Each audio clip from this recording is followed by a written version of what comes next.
বোর্ডে লেখা হচ্ছে, কোন দিকে তাকাচ্ছ? জানালার দিকে, রাস্তার দিকে, না বোর্ডের দিকে?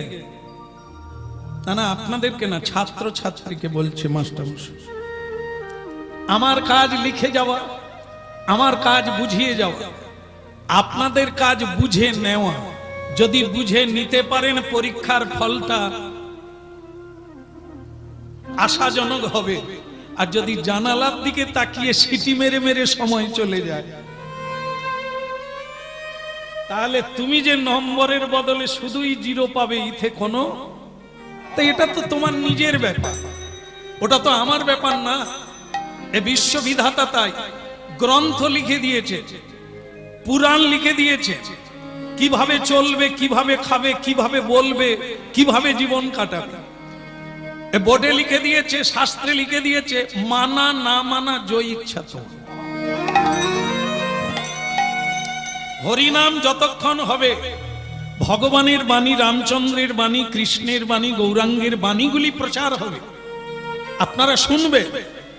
নেওয়া না নেওয়া ওটা কিন্তু আপনাদের স্বাধীন ব্যাপার। তবে বলা হবে, আপনি এটা খাবেন না, এটা করবেন না, বলা হবে। মানবেন কিনা ওটা আপনাদের ব্যাপার, ঠিক আছে? আপনারা শুনতে এসেছেন, কাজ হচ্ছে শুনবে। আমরা বলতে এসেছি চয়ন করে। বাগানে ফুল বিভিন্ন ভাবে হয়ে থাকে, তাকে তুলে এনে সুন্দর করে যে গাঁথতে জানে তার নাম মালিনী, শিল্পী। বিভিন্ন শাস্ত্র থেকে সঞ্চয় করে মানব কল্যাণের বাণীগুলিকে বলে যাব শুরু থেকে শেষ পর্যন্ত। আপনাদের নিয়ে মালা গাঁথতে হবে, সে দায়িত্বটা আপনাদের।